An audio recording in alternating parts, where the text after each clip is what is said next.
शून्य पे आता हूं। हमने शून्य खोजा, मगर महत्वपूर्ण बात है हमने शून्य क्यों खोजा, हम शून्य खोजने में सफल क्यों हुए और वो क्यों नहीं सफल हो पाए। बड़ी बड़ी दुनिया की civilization, Chinese civilization, Mesopotamian, Babylonian, Egypt की सिविलाइजेशन, ग्रीस की civilization, Roman empire, Turkish empire, Inca, Maya, Aztec, कोई जीरो नहीं खोज पाया। उसका कारण यह है कि जो भी विज्ञान के विद्यार्थी हैं वो शून्य का महत्व समझते हैं।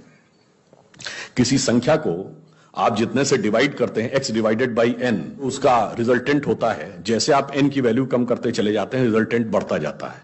यानी किसी संख्या को x बटे 20 से x बटे 10 का मान ज्यादा होगा, x बटे 5 उससे ज्यादा होगा, x बटे 4, 3, 2, और जब x डिवाइडेड बाई 1 होगा तो क्या होगा, x हो जाएगा। इसका मीनिंग जानते क्या है?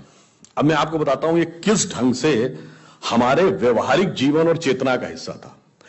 आप लोग कभी ये सोचिए कि आपको जीवन में क्या अच्छा लगता है और अच्छा लगना क्या है। मैं बिल्कुल साइंटिफिक एक्सप्लेनेशन की बात कर रहा हूं। Happiness is considered to be an energised state of mind. जब आप खुश होते हैं तो आप ऊर्जा महसूस करते हैं अपने मन में, मस्तिष्क में। अब आपने माना मुझे अमुक गाड़ी से घूमना अच्छा लगता है, अमुक कपड़ा पहनना अच्छा लगता है, अमुक चीज खाना अच्छा लगता है, फला मोबाइल मिल जाए अच्छा, फला जगह घूमने को मिल जाए, से 20 थिंग्स। तो your energised state of mind is associated with 20 things. वो इंटेंगल्ड हो गई है 20 जगह। अब आप अपने मन में सुख के लिए उन 20 वस्तुओं पे आश्रित हैं, तो x डिवाइडेड बाई 20 है। अब मान लीजिए आपने आत्म संयम किया और 5 चीजों से अपना मन हटा लिया, तो x डिवाइडेड बाई 15 हो गया। नेट रिजल्टेंट बढ़ गया। क्यों? वो ऊर्जा जो उन 5 पदार्थों के साथ संलिप्त थी वो आपने बचा ली, तो वो आपके अंदर रह गई। तो by law of conservation of energy आपका एनर्जी लेवल बढ़ गया। जब आप x बाई 10 पे आ गए, एनर्जी लेवल और बढ़ गया। और संयम किया, 5 चीजों पे आ गए, एनर्जी लेवल और बढ़ गया।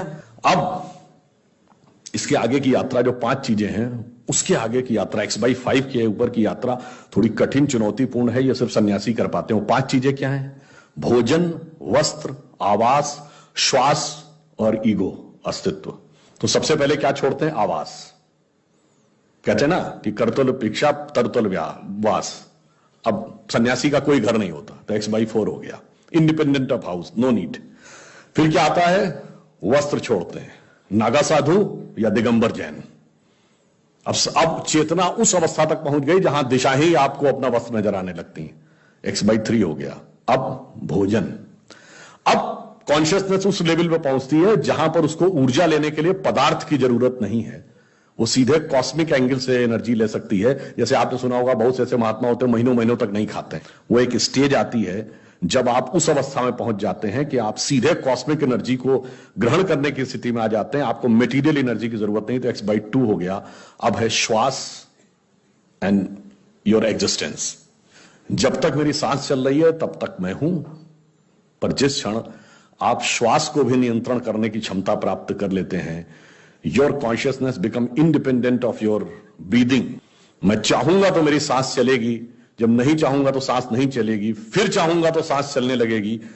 यह अवस्था होती है समाधि की अवस्था। तो आप x बाई 1, तो x by 1 is equal to x। अब आपने आत्म स्वरूप का साक्षात्कार कर लिया, परंतु एक चीज रह गई, मेरा एग्जिस्टेंस, मैं एक एंटिटी हूं, मैं एक व्यक्ति हूं, मैं एक पुरुष हूं, मेरा नाम है, वो तो है ना। जिस क्षण आप अपने कॉन्शियसनेस को अपने एग्जिस्टेंस से इंडिपेंडेंट कर लेते हैं तो n की वैल्यू क्या हो गई? 0। तो x divided by 0 is equal to infinity. तो अनंत की यात्रा शून्य से होकर जाती है और हम अनंत खोज रहे थे, इसलिए हम शून्य को खोजने में सफल हुए। यह मूल कारण है कि हम भारतीय शून्य को क्यों खोज पाए।